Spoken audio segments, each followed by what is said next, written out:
अमर सुहाग और अमर पीहर देने वाली गणेश जी की कहानी। एक समय की बात है, एक भाई बहन रहा करते थे। बहन का नियम था कि वह अपने भाई का चेहरा देखे बिना खाना नहीं खाती थी। हर रोज बस सुबह उठती थी और जल्दी जल्दी सारा काम करके अपने भाई का मुख देखने के लिए उसके घर जाती थी। एक दिन रास्ते में एक पीपल के नीचे गणेश जी की मूर्ति रखी थी। उसने भगवान के सामने हाथ जोड़कर कहा कि मेरे जैसा अमर सुहाग और मेरे जैसा अमर पीहर सबको दीजिए। यह कहकर वह आगे बढ़ जाती थी। जंगल की झाड़ियों के कांटे उसके पैरों में चुभ गए थे। जब वह भाई के घर पहुंची और भाई का मुख देखकर बैठ गई, तो भाभी ने पूछा, पैरों में क्या हो गया है? यह सुनकर उसने भाभी को जवाब दिया कि रास्ते में जंगल की झाड़ियों के गिरे हुए कांटे पांव में चुभ गए हैं। फिर अगले दिन बहन के भाई के घर आने से पहले भाभी ने अपने पति से कहा कि रास्ते को साफ करवा दो। आपकी बहन के पैरों में बहुत सारे कांटे चुभ गए हैं।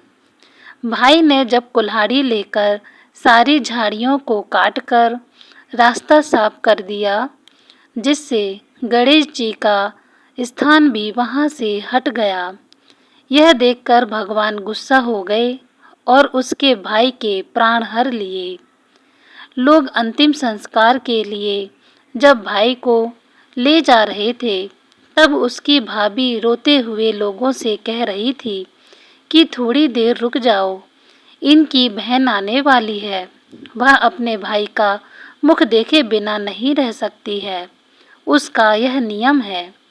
तब लोगों ने कहा, आज तो देख लेगी, पर कल कैसे देखेगी?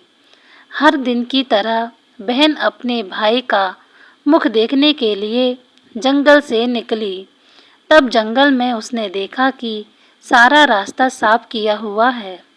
जब वह आगे बढ़ी तो उसने देखा कि सिद्धि विनायक को भी वहां से हटा दिया गया है। तब उसने जाने से पहले गणेश जी को एक अच्छे स्थान पर बैठा दिया और हाथ जोड़कर बोली, भगवान मेरे जैसा अमर सुहाग और मेरे जैसा अमर पीहर सबको देना। और फिर बोलकर आगे निकल गई। तब भगवान सोचने लगे, अगर इसकी नहीं सुनी तो हमें कौन मानेगा, हमें कौन पूछेगा?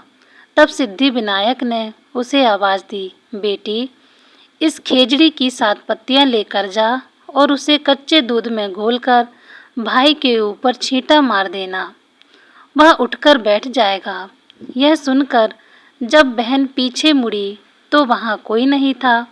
फिर वह सोचने लगी कि ठीक है, जैसा सुना वैसा कर लेती हूँ। फिर 7 खेजड़ी की पत्तियां लेकर अपने भाई के घर पहुंची। उसने देखा वहाँ कई लोग बैठे हुए हैं, भाभी रो रही है और भाई की लाश रखी है। तब उसने उस पत्तियों को बताए हुए नियम के अनुसार भाई के ऊपर इस्तेमाल किया।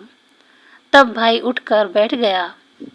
भाई बहन से बोला, मुझे बहुत ही गहरी नींद आ गई थी। तब बहन बोली, यह नींद किसी दुश्मन को भी ना आए, और उसने सारी बातें अपने भाई को बता दी। दोस्तों, भगवान की यह चमत्कारी कथा आपको कैसी लगी? कमेंट करके ज़रूर बताएं। ऐसी ही कहानी सुनने के लिए मेरे चैनल को सब्सक्राइब करना ना भूलें। कहानी सुनने के लिए आप सभी का धन्यवाद।